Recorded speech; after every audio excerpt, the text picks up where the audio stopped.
नमस्कार विद्यार्थी मित्रांनो, डिजिटल कम्प्युटरच्या ऑनलाईन क्लासेसमध्ये तुमचे स्वागत आहे. काल आपण टॅलीबद्दल थोडी माहिती बघितली. टॅली काय आहे, अकाउंटिंग काय आहे, आणि मी तुम्हाला काल ज्याप्रमाणे म्हटलं होतं की अकाउंटिंगचे काही कन्सेप्ट आपल्याला क्लिअर असणं खूप गरजेचं आहे. त्याप्रमाणे आज आपण शिकणार आहोत. आणि दुसरी गोष्ट, यूट्यूबवर लाईव्ह स्ट्रीमिंग आपल्याला करायची आहे, पण सध्या मी यूट्यूबवर ऑफलाईनच व्हिडिओ टाकणार आहे, की तुम्ही बघून घ्यावे. आणि जी गोष्ट समजली नाही ती व्हॉट्सअपवर मला मॅसेज करा, त्याचं आपण पुन्हा रिव्हिजन घेऊ. तर अकाउंटिंग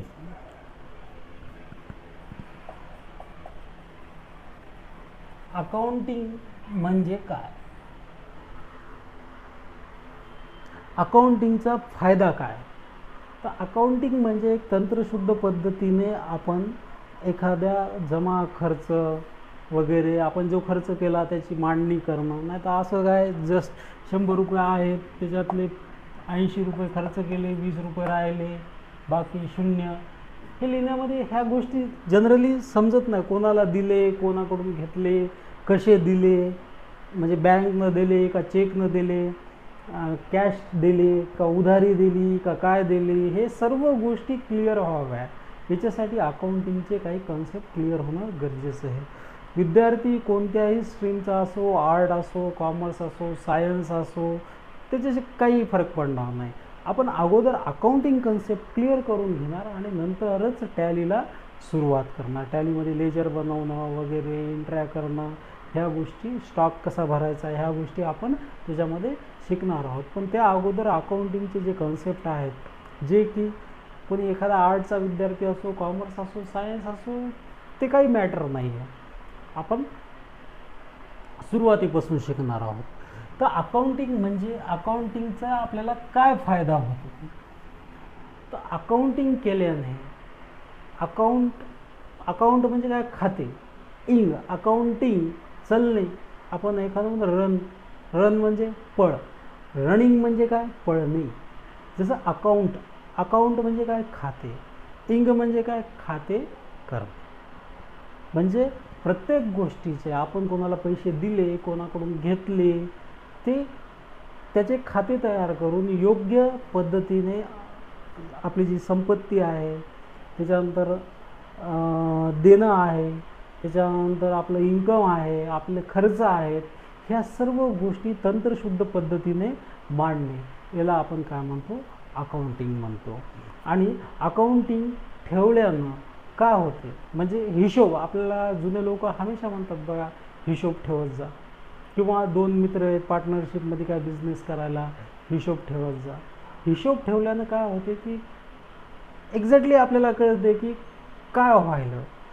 हिशोब ठेवल्याने कधीही गोष्ट लक्षात ठेवा, आपल्या कंपनीमध्ये, कंपनीचा अर्थ मी तुम्हाला काल सांगितलेला आहे. कंपनी म्हणजे काय, एखादं किराणा दुकानही असू शकते, एखादी मोठी टाटा बिर्लासारखी कंपनीही असू शकते, किंवा एक छोटा व्यवसाय जो रजिस्टर आहे, तर कंपनी म्हणू शकतो आपण त्याला. तर अकाउंटिंग ठेवल्यानं आपल्याला काय काय फायदे होतात.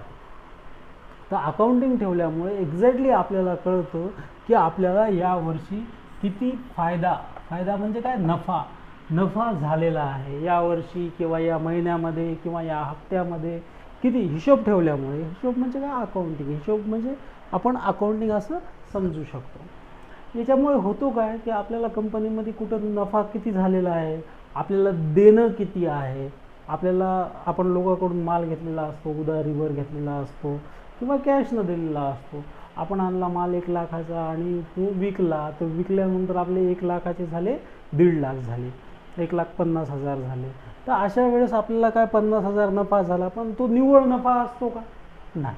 त्याच्यामध्ये सर्व काही किराया वगैरे, आपली पगार, आपण जे माणसं लावलेत त्यांची पगार, लाईट बिल, या सर्व गोष्टी आलेल्या असतात.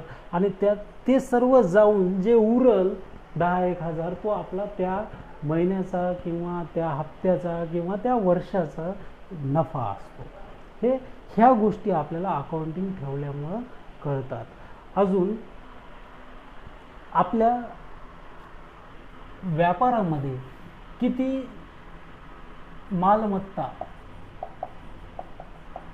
मालमत्ताला इंग्रजीमध्ये म्हणतात असेट, किती असेट आहे, किती मालमत्ता आहे.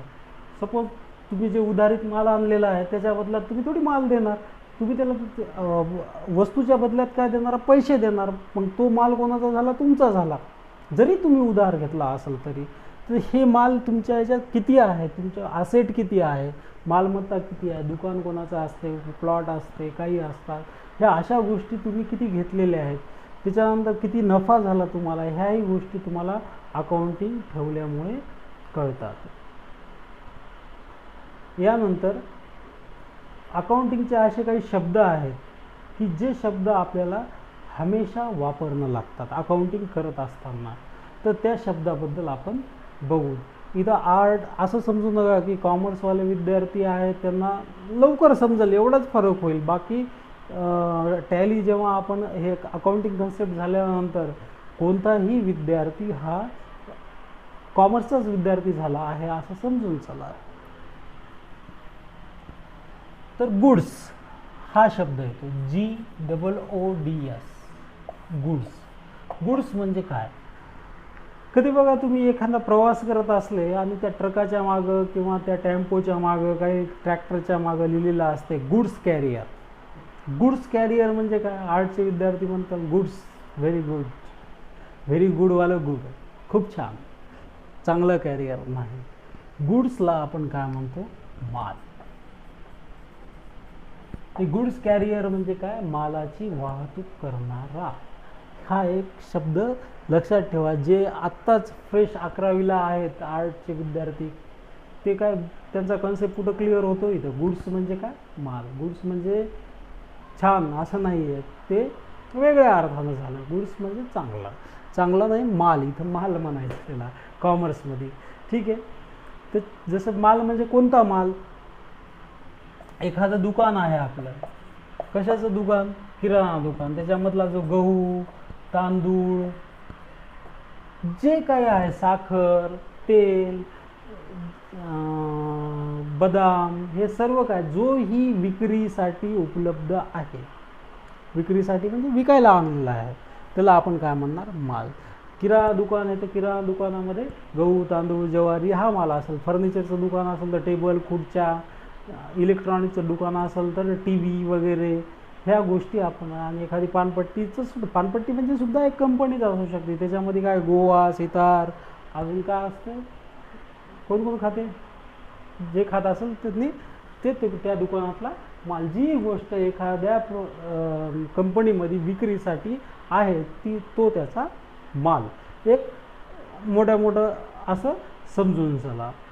त्याच्यानंतर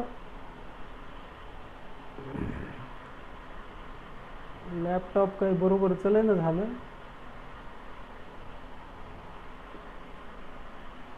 त्यानंतर आपण दुकान आहे, सपोज एक दुकान आहे, त्या दुकानामध्ये गहू आहेत, तांदूळ आहेत, किराणा दुकान आहे, तो त्याचा माल झाला. तो त्याचा माल म्हणजे त्याची संपत्ती झाली.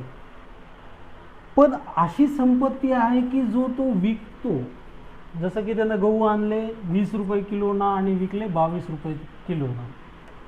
पण त्याच्या दुकानात अशाही काही वस्तू असतात की त्या वस्तू तो विकत नाही. उदाहरणार्थ तराजू, फर्निचर स्वतःचं, ह्या गोष्टी, आणि दुकानाची स्वतःची जागा ही सुद्धा त्याची संपत्तीच आहे. पण या दोन्ही संपत्तीमध्ये फरक आहे. एक संपत्ती जी आहे तो विक्री करून त्यातून नफा मिळवून त्याची उपजीविका चालवतो, ही याला आपण वेगळ्या प्रकारची संपत्ती म्हणणार. हे आपण पुढं बघू. पण सध्याच्या कंडिशनला काय आहे की त्याच्या दुकानात जो माल आहे, मालमत्ता, गुड्स, ही वेगळी. आणि याला गुड्स म्हणू शकत नाही आपण, तराजू, फर्निचरला. गुड्स म्हणजे काय, त्याची विक्री करण्यासाठी असलेला माल, याला आपण गुड्स म्हणतो.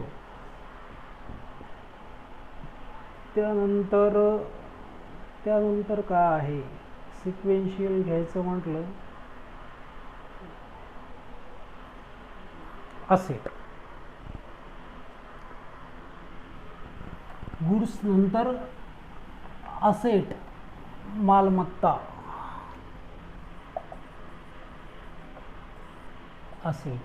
असेटचे भरपूर प्रकार पडतात, पण आपण 2 प्रकार इथं मुख्यतः बघणार आहोत. असेट म्हणजे काय, त्याची संपत्ती.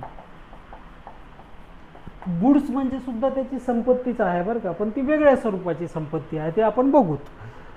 तर असेटचे 2 प्रकार पडतात मुख्यतः, करंट असेट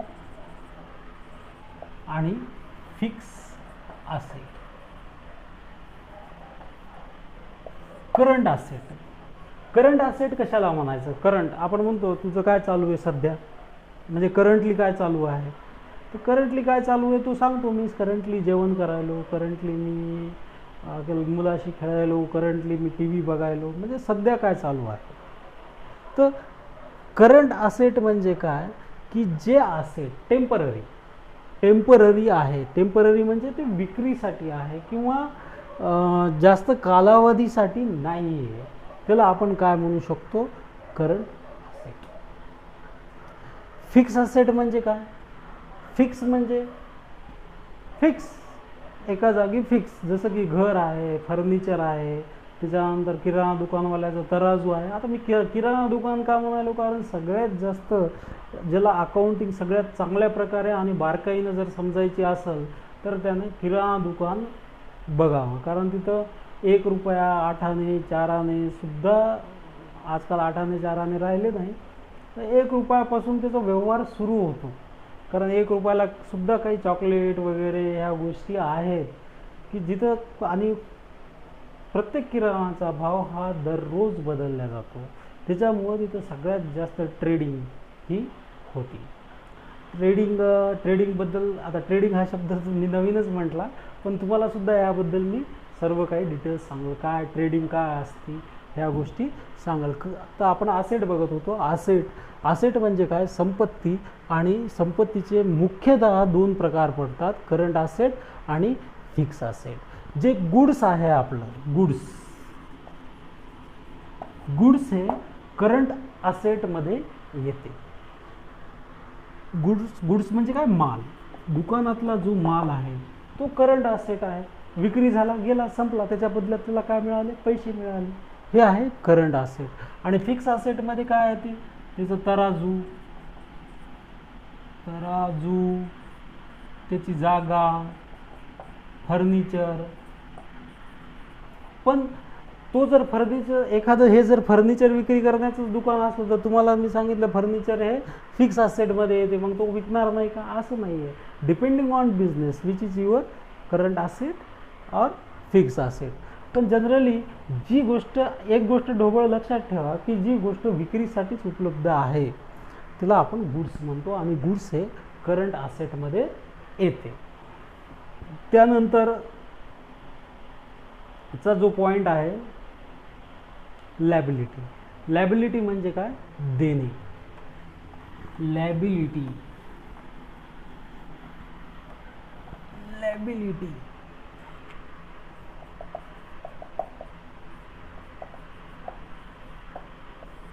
लॅबिलिटी म्हणजे देणे.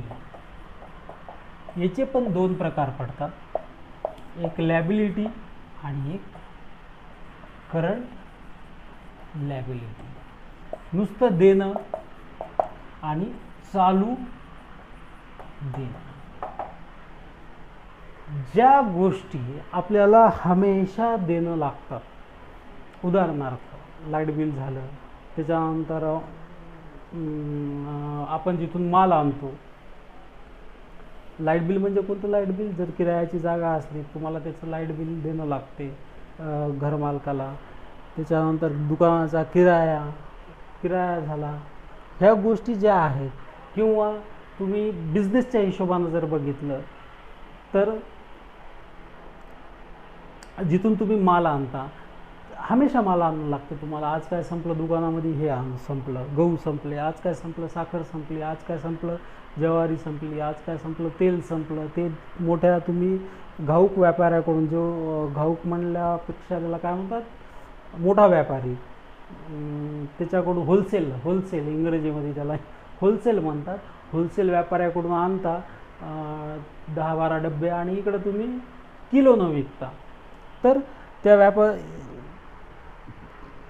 त्यांना जे पैसे द्यायला लागतात, उधारीत घेतो, असा काही काही माल आपण अशा वेळेस उधारीत सुद्धा घेतो, तर तो काय हमेशा आपल्याला त्यांना पैसे देवाणघेवाण करावं लागते, पहिले पैसे द्या दुसरा माल घेऊन जा, असं काही चालत असते. तर ज्यांच्याकडून आपण घेतो त्यांना सुद्धा देणं लागते, म्हणून हे देणं आहे. जे घेतलं ते देणं लागेल. बँकेकडून कर्ज घेतलं, तुम्हाला बँकेकडून तुम्ही 1,00,000 रुपये कर्ज घेतलं, तर बँक असं म्हणते का 1,00,000 घेतलं, हां 1 वर्षानंतर एवढं एवढं कॅल्क्युलेशन झालं आणि 1,50,000 तू एकदाच दे, असं नाही करत बँक. बँक काय करते की जेवढं तुम्ही कर्ज घेतलं त्याचं काही मुद्दल आणि बाकीचं व्याज असं करत आपल्याला हप्ते पाडून देते. हप्ते पाडून देते म्हणल्यापेक्षा हप्ते हा कन्सेप्ट इंग्रजाच्या काळातला आहे. हप्ता म्हणलं की आपण काय म्हणतो, महिनाच म्हणतो, आपल्याला महिने पाडून देते. तर महिन्यामध्ये काही मुद्दल आणि काही व्याज असते, तेही आपल्याला देणंच आहे, कारण आपण घेतलं ना, आपण घेतलं, जी गोष्ट घेतली ती गोष्ट तुम्हाला देणं लागते, म्हणून त्याला काय म्हणतो आपण, लॅबिलिटी म्हणतो. असेट आणि लॅबिलिटी. त्यानंतर कॅपिटल. कॅपिटल म्हणजे काय, राजधानी, कॅपिटल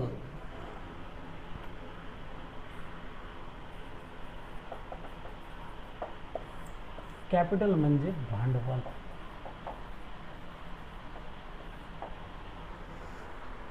सपोज एखादा गरीब घरातला मुलगा आहे आणि त्याला म्हटलं तू कारचं शोरूम टाक, त्याच्याजवळ तेवढा पैसा आहे का, नाही. तो म्हणतो माझ्याजवळ 1,00,000 रुपयेचा आहे, 1,00,000 रुपयामध्ये मी काय बिझनेस करू शकतो तो मला सांग.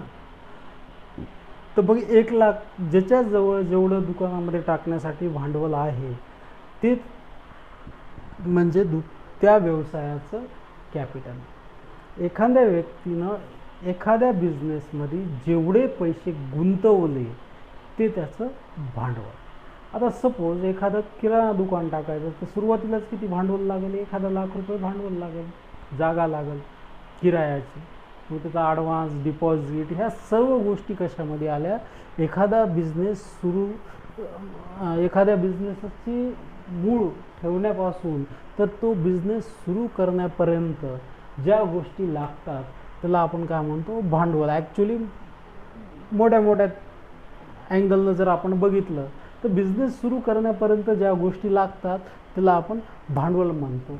पण बिझनेस सुरू झाल्यानंतर सुद्धा आपल्याला भांडवल लागते. काही बाजूला रिझर्व्हवर ठेवलेला पैसा असतो, काही अशा गोष्टी असतात, किंवा आपल्याला उधारी वेळेच्या वेळी कोणी पैसे वेळेच्या वेळी दिले नाही, मग माल आणायलाच पैसे नसले तर मग आपण काय करतो, रिझर्व्हमध्ये ठेवलेला जो पैसा आहे तो वापरतो आणि त्यांचे पैसे आल्यानंतर पुन्हा रिझर्व्हमध्ये टाकतो. तर ह्या गोष्टीसुद्धा भांडवलामध्ये येतात. भांडवल म्हणजे एखादा एक बिझनेस आहे, या बिझनेसमध्ये जेवढे हा बिझनेस सुरू करण्यासाठी जेवढा पैसा लागला त्याला आपण काय म्हणणार, भांडवल म्हणणार. तर भांडवल हा बिझनेस आहे, व्यवसाय आणि हा दुकानाचा मालक आहे. दुकानाचा स्वामी म्हणजे दुकानाचा मालक. जो दुकानाचा मालक आहे आणि व्यवसाय, त्याचा जो व्यवसाय आहे, व्यवसायाचा मालक, व्यवसाय आणि व्यवसायाचा मालक ह्या दोन वेगवेगळ्या गोष्टी आहेत. व्यवसायाच्या मालकानं व्यवसायामध्ये पैसे गुंतवलेत, याचा अर्थ काय होतो, त्या व्यवसायाला त्याचे पैसे देणं आहे, मालकाला पैसे देणं आहे. म्हणजेच काय की कॅपिटल ही एक लॅबिलिटी आहे. कॅपिटल काय आहे, लॅबिलिटी आहे. कशामुळे लॅबिलिटी आहे की व्यवसाय आणि व्यवसायाचा मालक ह्या दोन वेगवेगळ्या गोष्टी आहेत. तोच पैसा जर त्यानं दुसरीकडे गुंतवला असता तर त्याला पैसे मिळाले असते दुसरे. त्याचप्रमाणे व्यवसायामध्ये सुद्धा जे प्रॉफिट येते ते मालक घेतो. व्यवसायात जर नसला तर तो पैसे कुठून घेणार, ह्याही गोष्टी होतात.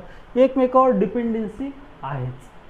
तर एक गोष्ट कधीही लक्षात ठेवा व्यवसाय आणि मालक ह्या दोन गोष्टी वेगवेगळ्या आहेत.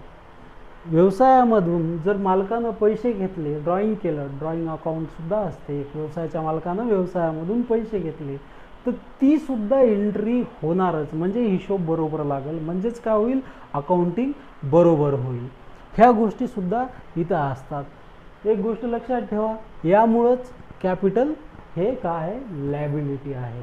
लॅबिलिटी म्हणजे देणं आहे. आपण प्रत्येक गोष्ट काय आहे, असेट आहे, लॅबिलिटी आहे, इन्कम आहे, काय एक्सपेन्स आहे, हे बघणारच आहोत. पण सुरुवातीला एक लाईटली मी तुम्हाला सांगायलो की ह्या गोष्टी असेट आहे का लॅबिलिटी आहे हे बघून घ्या इथंच.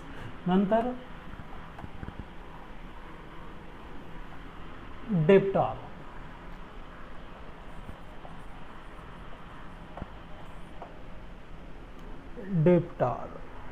डेप्टॉर म्हणजे काय, हा आपला व्यवसाय आहे. व्यवसाय आणि हा व्यवसायाचा मालक. आता एखाद्या व्यवसायाचे मालक एकापेक्षा जास्त जणही असू शकतात, कारण त्यांनी पार्टनरशिपमध्ये व्यवसाय सुरू केला, दोन मालक आहेत. पण मालक कोणाला मानायचं, ज्याची 50% जास्त, किती, 50% किंवा 50%पेक्षा जास्त ज्याची मालमत्ता, ज्याचा पैसा या व्यवसायात लागला, तोच त्या व्यवसायाचा मालक. जसं की एक कंपनी आहे टाटा कंपनीमध्ये शेअर्स घेतलेले आहेत. शेअर्स म्हणजे काय, वाटा. तो वाटा भरपूर जणांना घेतलेला आहे, पण 75% शेअर्स हे टाटाचे जे चेअरमन आहे रतन टाटाजी त्यांच्याकडेच आहे. बजाज कंपनी आहे, राहुल बजाजकडेच त्यांचे सगळ्यात जास्त शेअर्स आहे, वाटा आहे, म्हणून ती कंपनी त्यांची. जसं की अंबानी आहे, रिलायन्स इंडस्ट्रीचे सगळ्यात जास्त वाटा कोणाकडे आहे, 80% हा अंबानीकडेच आहे. तर तो त्या कंपनीचा मालक असतो. एक गोष्ट लक्षात ठेवा, व्यवसाय आणि मालक ह्या गोष्टी वेगवेगळ्या आहेत, ह्या एकत्र नाही आहेत. अगेन डेप्टॉर. व्यवसायाला अजून एक इथं कन्सेप्ट क्लिअर करतो. तुम्ही बँकेत गेल्यानंतर तुम्ही म्हटले की मला कर्ज पाहिजे, तो बँकेचा अधिकारी तुम्हाला तुमचं नाव विचारण्याच्या अगोदर तुम्हाला विचारतो की तुम्ही काय करता. नाव विचारलं का, सगळ्यात पहिला प्रश्न काय करतो की तुम्ही काय करता. तुम्ही काय करता सांगितल्याशिवाय तुम्ही जर म्हटले नाही मी काहीच करत नाही, मग काहीच करत नाही म्हटलं की लगेच तो दुसरा मग विचारतो तुम्हाला तुमचं नाव काय. मग नाव सांगितल्यानंतर ते म्हणते मग तुमच्याजवळ काही गहाण ठेवायला आहे का, सोनं, त्याच्यानंतर प्रॉपर्टी, असं काही. आणि जरी सोनं प्रॉपर्टी काही जरी असलं तर तुमचा सोर्स ऑफ इन्कम जर नसेल तर तुम्हाला कोणतीही बँक काहीच देत नाही, कर्ज देत नाही. तर जोपर्यंत तुम्ही तुमचा व्यवसाय किंवा सोर्स ऑफ इन्कम म्हणजे नोकरी आहे, मी व्यवसाय करतो, मी हे करतो, मी ते करतो, जोपर्यंत तुमची सोर्स ऑफ इन्कम दाखवल्या जात नाही तोपर्यंत तुम्हाला कोणतीही बँक कर्ज देत नाही. ही गोष्ट एक लक्षात ठेवा. म्हणून व्यवसाय आणि व्यवसायाचा मालक वेगळा आहे. मी गेलो कर्ज घ्यायला, मग मला म्हणलं मी व्यवसाय करतो, मग विचारते तुमचं नाव काय, मग मी सांगतो माझं नाव सतीश जैन आहे. मग ते म्हणते हां ठीक आहे, तुमचं मग बॅलन्स शीट दाखवा. बॅलन्स शीट आलं टॅलीचा भाग, मग इथं माझं ते ॲसेट किती आहे, माझा टर्नओव्हर किती आहे हे बघतात. मग टॅक्स वगैरेबद्दल विचारतो, तुम्ही इन्कम टॅक्स रिटर्न भरता का, हे बघणार आहोत आपण. इन्कम टॅक्स रिटर्न वगैरे ह्या गोष्टी काय आहेत.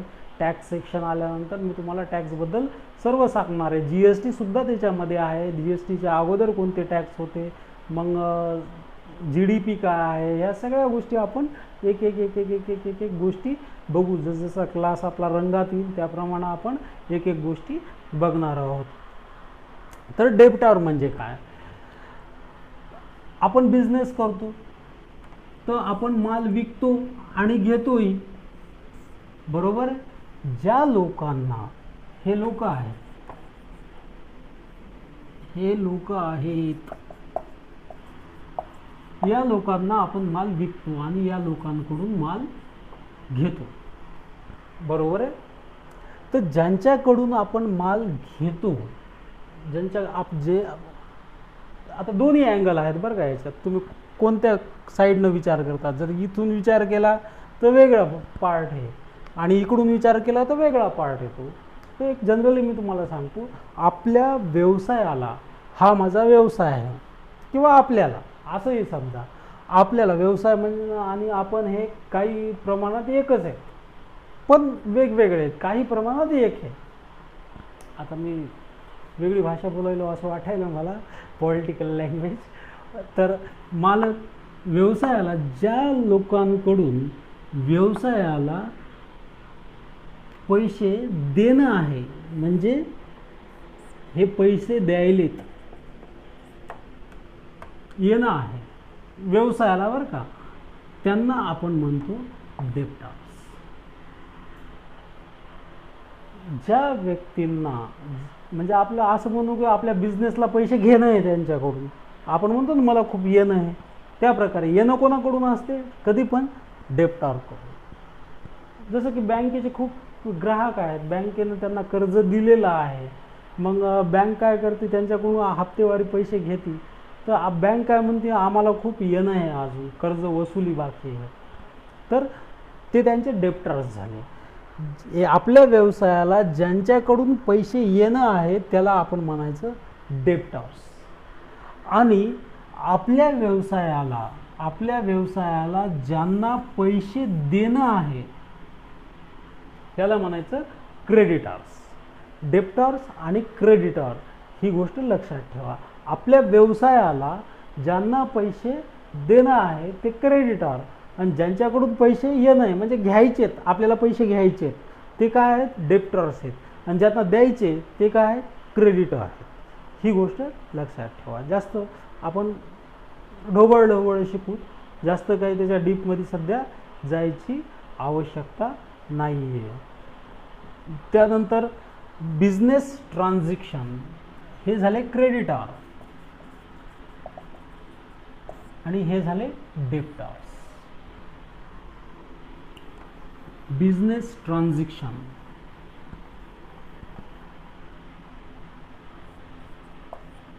बिझनेस ट्रान्झॅक्शन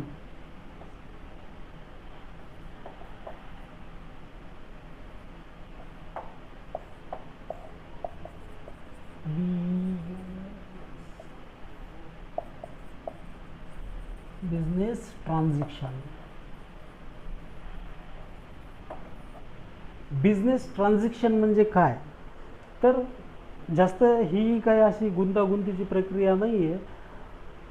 आपण कोणाला माल दिला, त्या बदल्यात काय घेतलं, पैसे घेतले.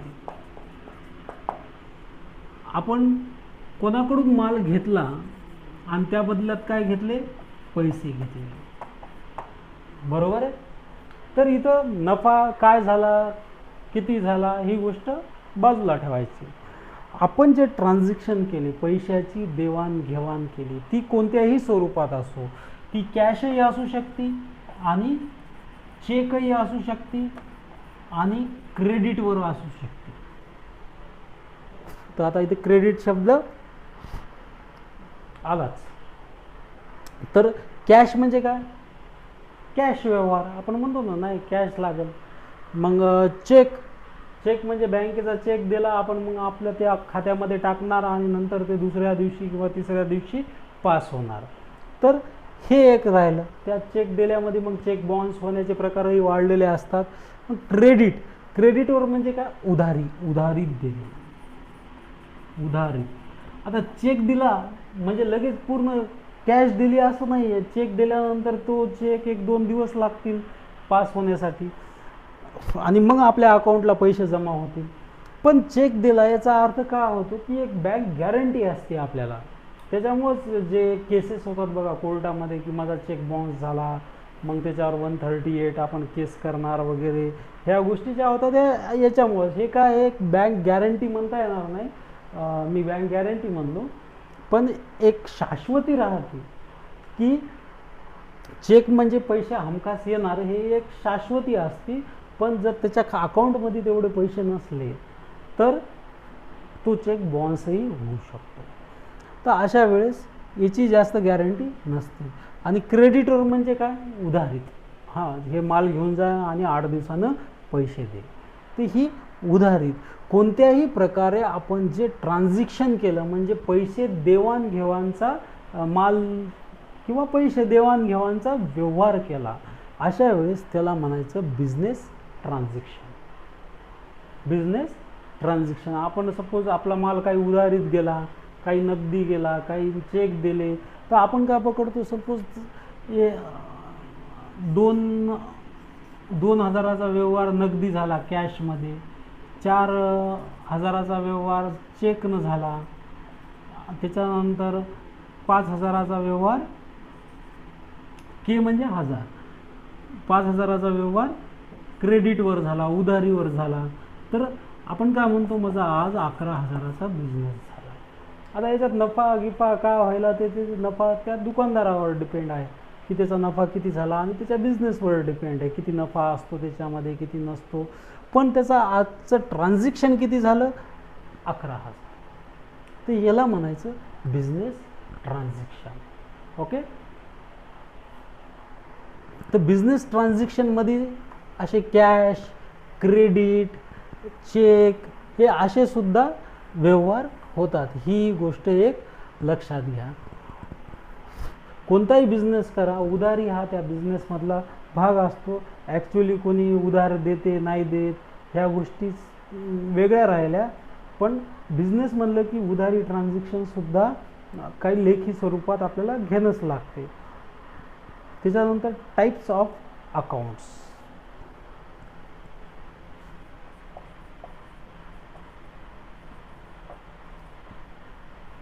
A/C म्हणजे काय, अकाउंट. काल मी तुम्हाला टाईप्स ऑफ अकाउंट्सबद्दल सांगितलं होतं बघा. तर त्याच्यामधलं 3 प्रकारचे अकाउंट सांगितले होते.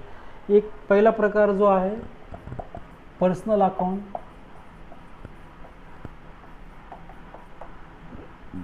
दुसरा प्रकार जो आहे रियल,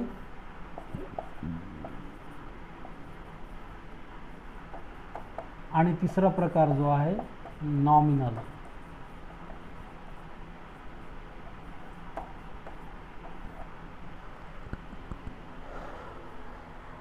तर याच्याबद्दल आपल्याला सविस्तर चर्चा करावं लागेल. पर्सनल अकाउंट कशाला म्हणायचं, रिअल अकाउंट कशाला म्हणायचं, मग त्याची आणि नॉमिनल कशाला म्हणायचं, आणि मग याचा आपल्या त्याचे नियम काय आहेत, ह्या गोष्टी आपल्याला पूर्ण डिटेल्समध्ये घेणं लागतील. तर आपण ह्या पूर्ण डिटेल्समध्ये उद्या घेऊ. आज मला वाटते एवढं लेक्चर बस झालं, आणि उद्या आपण अजून दुसरा काही पार्ट जो आहे मेन टॅलीचे व्हर्जन्स वगैरे ह्या गोष्टीसुद्धा आपल्याला घ्यायच्या आहेत. पण ते केव्हा वेळ येईल ते बघू. उद्या आपण टॅक्सेसबद्दल वगैरे हे सुद्धा बघणार आहोत. तर सर्वांनी हा व्हिडिओ बघा, ज्यांना टॅलीचा कोर्स लावलेला आहे त्यांनी. आणि या व्हिडिओमध्ये काही प्रॉब्लेम असतील, जसं आपले व्हिडिओ एक एक पुढं चालतील त्याप्रमाणे बघू. आता ऑनलाईन तर घेईन झालो मी. ऑनलाईन घेईन म्हणजे असे तुम्ही लाईव्ह नाहीत माझ्यासमोर, असं तर मी घेईन झालो, कारण तुम्ही मला समोर दिसता टी व्हीमध्ये माझ्या. तर मागच्या वेळेस दिसत होते, यावेळेस काही मी यूट्यूबचेच केले, कारण ऑनलाईनमध्ये कसं होऊ लागलं, विद्यार्थ्याची अटेंडन्स 10 विद्यार्थी आहेत, तर त्याच्यातले 4च विद्यार्थी यायलेत. कारण ते म्हणाले सर व्हिडिओ टाका, आम्ही आमच्या हिशोबानं बघू. तर त्या हिशोबानं आपण काय केलं, यावेळेस की यूट्यूबवरच व्हिडिओ पोस्टपोन टाकायलो मी, आणि बाकी लाईव्ह क्लासेस हे स्टॉप केलेले आहेत सध्या. तर हा व्हिडिओ बघितल्यानंतर तुमचे जे काही कमेंट्स असतील, काय जे समजलं नाही ते मला सांगा, मी ते तुम्हाला पुन्हा समजून सांगाल. ठीक आहे. थँक्यू.